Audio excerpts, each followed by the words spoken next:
बातम्या सविस्तर पाहूया। हिंदी सक्तीच्या निर्णयानंतर राज्यात वातावरण चांगलंच तापलंय। सरकारच्या निर्णयानंतर मनसे आणि ठाकरे गट एकत्र येत हिंदी विरोधात आंदोलन करताना दिसले। अखेर सरकारनं दोन्ही GR रद्द केले। मात्र आदित्य ठाकरे आणि अमित ठाकरे यांच्या बॉम्बे स्कॉटिश शाळेचा संदर्भ देत मुख्यमंत्री देवेंद्र फडणवीसांनी निशाणा साधलाच। ठाकरे बंधूंचा भारतीय भाषांना विरोध आहे, मात्र इंग्रजीला पायघडा असा हल्लाबोल देखील फडणवीसांनी केला। दरम्यान देवेंद्र फडणवीसांच्या टीकेनंतर राजकीय नेत्यांनी आणि त्यांच्या मुलांनी कोणकोणत्या शाळेत शिक्षण घेतलंय पाहूया।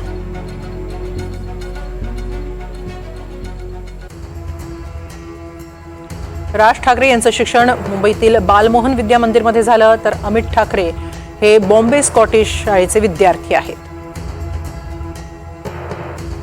उद्धव ठाकरे हे देखील बालमोहनचे विद्यार्थी आहेत, तर आदित्य आणि तेजस या त्यांच्या दोन्ही मुलांचं शिक्षण बॉम्बे स्कॉटिश मध्ये झालं। देवेंद्र फडणवीस नागपूरच्या सरस्वती विद्यालयात शिकले। त्यांची मुलगी दिविजा फडणवीस हिचं शिक्षण कॅथेड्रल स्कूलमध्ये झालं।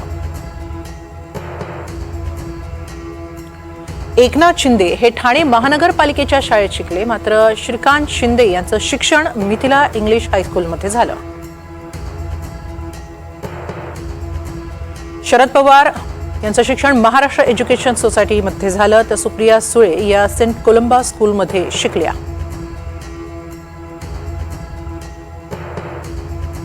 अजित पवार यांचंही शिक्षण महाराष्ट्र एज्युकेशन सोसायटी बारामतीमध्ये झालं, तर पार्थ आणि जय हे त्यांची दोन्ही मुलं कॅम्पियन शाळेत मुंबईत शिकली।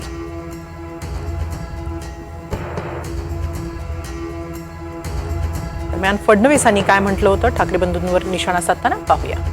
आम्हाला अभिमान भारतीय भाषेचा आहे। हो, इंग्रजी भाषा आवश्यक आहे म्हणून शिकली पाहिजे, त्याचा आम्हाला विरोध नाही आहे, पण इंग्रजीला पायघड्या घालायच्या, बॉम्बे स्कॉटिश मध्ये शिकायचं, इंग्रजीला पायघड्या घालायच्या आणि या ठिकाणी खऱ्या अर्थानं भारतीय भाषांना विरोध करायचा, हा विरोध आम्ही सहन करणार नाही। या ठिकाणी समिती तयार केली आहे, कोणाच्याही दबावाला बळी न पडता महाराष्ट्राच्या विद्यार्थ्यांच्या हिताचं जे असेल तो निर्णय आम्ही घेऊ। मराठी माणसाचं हित आमच्या पुढे आहे। या संदर्भात अधिक माहिती घेऊया आमच्या प्रतिनिधी जुई जाधव यांच्याकडून। जुई, मराठीचा मुद्दा आणि त्यावरून सुरू असलेला वाद आता हा थेट नेत्यांच्या मुलांच्या शिक्षणापर्यंत जाऊन पोहोचलेला आहे। बहुतांश राजकीय नेत्यांची मुले इंग्रजी आणि उच्च इंग्रजी शाळेत शिकलेली आहेत। काय अधिक माहिती?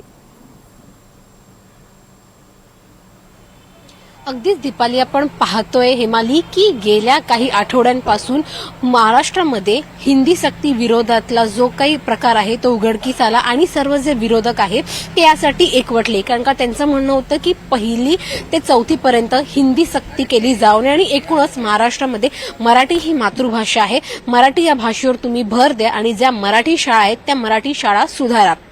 मात्र जी तू यादी वाचलीस, जे ग्राफिक्स आलं त्या ग्राफिकमध्ये जर आपण पाहिलं तर मग सर्वच नेते जे या सगळ्या मुद्द्यामध्ये सहभागी होते त्या सर्वांचीच मुलं ही इंग्रजी माध्यमांमधून शिकलेली आहेत, किंवा कॉन्व्हेंट मीडियममधून या सगळ्यांचं पासआउट जे आहे ते झालेलं आहे। राज ठाकरे, उद्धव ठाकरे यांची जी मुलं आहेत ती बॉम्बे स्कॉटिशमधली, जरी देवेंद्र फडणवीस यांचं शिक्षण नागपूरमधून झालं तर त्यांची जी कन्या आहे दिविजा ती मुंबईमध्ये का इंग्लिश मीडियममधून तिचं शिक्षण झालं, 10वी तिने नुकतीच पास केलेली आहे। शरद पवार असतील, अजित पवार असतील यांचं शिक्षण बारामतीमधून झालं, मात्र सुप्रिया सुळे आणि अजित पवारांचे जे 2 मुलं आहेत ते मुंबईच्या एका इंग्लिश मीडियममधून शिकले। स्वतः सुप्रिया सुळे यांचं देखील शिक्षण इंग्लिश मीडियममधून झालं। त्यामुळे हे जे सगळे नेते मराठीसाठी आग्रही आहेत की मराठी भाषा ही शिकली पाहिजे, हिंदीवरती आम्ही कुठेही सक्ती करत नाहीये, त्यांची मुलं नेमकी कुठून शिकली तर त्यांची मुलं ही इंग्रजी माध्यमातूनच शिकली। आणि देवेंद्र फडणवीस यांनी ज्या पद्धतीने काल टीका केली ठाकरे बंधूंवर, ते देवेंद्र फडणवीसांची स्वतःची मुलगी ही कॉन्व्हेंट मीडियम मधून पासआउट झालेली आहे। कॉन्व्हेंट मीडियमचा जर आपण संपूर्ण सिलेबस पाहिला हेमाली, तर मग इंग्लिश या भाषेला प्राधान्य दिलं जातं, त्यानंतर हिंदी आणि मराठी भाषा ही कुठेतरी 3ऱ्या स्थानी आहे। मी स्वतः हेमाली कॉन्व्हेंट मीडियम मधून शिकलेली आहे, त्यामुळे मला देखील माहिती आहे की कॉन्व्हेंट मीडियम मध्ये इंग्लिशला किती प्राधान्य दिलं जातं, त्यानंतर हिंदी भाषा, कारण का इंग्लिश नंतर हिंदी भाषा ही अशी भाषा आहे जी सर्वत्र बोलली जाते आणि हिंदी भाषा ही तू कुठेही गावी जा, हिंदी अशी भाषा आहे जी सगळ्यांना समजते, अगदी गावागावातल्या नागरिकांना ही भाषा समजते. त्यामुळे हिंदी ही दुसऱ्या स्थानी येते कॉन्व्हेंट मीडियममध्ये आणि त्यानंतर मराठी भाषेला प्राधान्य दिलं जातं. त्यामुळे हे जे सर्व नेते म्हणतायत की मराठी भाषेला प्राधान्य दिलं पाहिजे, तर मग ज्या माध्यमांमधून त्यांची मुलं शिकली त्याच शाळांमध्ये मराठी भाषा ही कितव्या स्थानावर शिकवली जाते याचा एकंदरीत आढावा या सगळ्यांनी घेतला पाहिजे. कारण का कॉन्व्हेंट मीडियममध्ये इंग्लिश आणि हिंदी याच भाषांना प्राधान्य दिलं जातं.